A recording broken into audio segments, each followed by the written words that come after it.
प्रकरण 13 भंडाऱ्याचा डोंगर शब्दरत्नांची खाण. तुकोबांचे तुकाराम महाराज झाले. नामस्मरणाचा सोहळा देहूजवळच्या भंडाऱ्याच्या डोंगरावर नित्य साजरा होऊ लागला. देहूवासियांना तुकोबांच्या रूपात देवच भेटल्यासारखे झाले. तुकाराम महाराजांनी आपले अनुभव साध्या सरळ रसाळ अशा ओघवत्या रचनांतून श्रोत्यांसमोर मांडले. बरे झाले आजीवर, नाही पडलो मृत्यूचे आहारी. वाचोनी आलो एथवरी, उरले ते हरी समर्पण.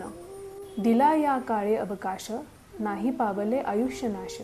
कार्याकारण उरले शेष, गेले ते भुस जावो परते. मरण न आल्यामुळे उरलेले आयुष्य तुम्हाला समर्पित करतो आहे. काळाने वेळ दिला आहे. पूर्वीचे आयुष्य फोलपटाप्रमाणे फुकट गेले ते जावो. जे शिल्लक आहे त्याचा सदुपयोग करेन. जेवताना शेवटी गोड घास मिळाला तर जसा आनंद होतो तसा तुमच्या प्राप्तीचा मला आनंद झाला आहे.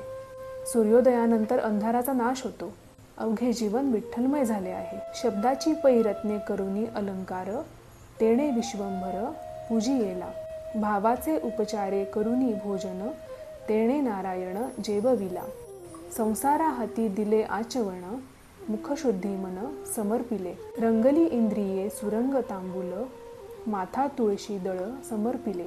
एक भाव दीप करुणी निरांजन, देऊनी आसन देहाचे या. न बोलोनी तुका करी चरण सेवा, निजविले देवा माझ घरी.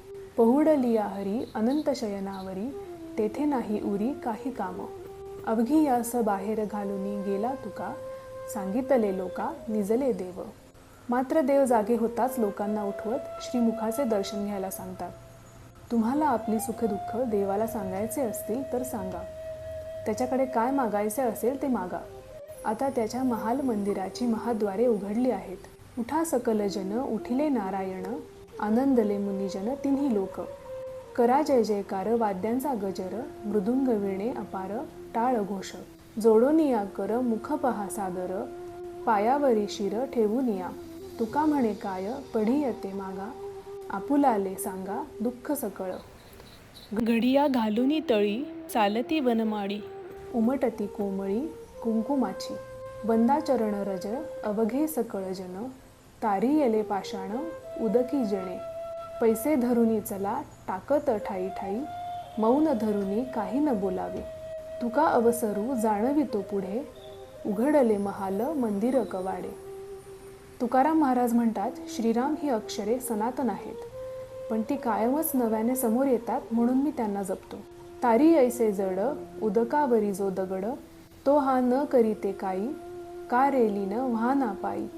शिळा होती मनुष्य झाली, ज्याच्या चरणाचे चाली. वानरा हाती लंका घेवविली म्हणे तुका. राम राम उत्तम अक्षरे, कंठी धरली आपण शंकरे. कैसी तारक उत्तमती ही लोका, हळाहळ शीतळ केले शिवा देखा. हाची मंत्र उपदेश भवानी, तिच्या चुकल्या गर्भाधी योनी. जुनाट नागर नीच नवे, तुका म्हणे म्या धरिले जीवे भावे.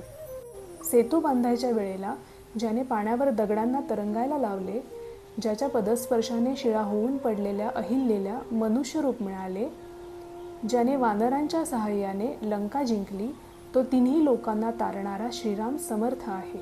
शंकराचा विषप्राशनामुळे झालेला दाह राम राम ही अक्षरे कंठात धारण केल्यामुळे शमला.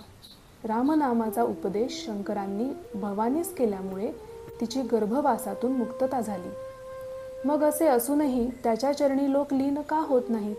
असे अनेक प्रश्न पडले तरी त्याचे उत्तर एकच असते, नामस्मरण.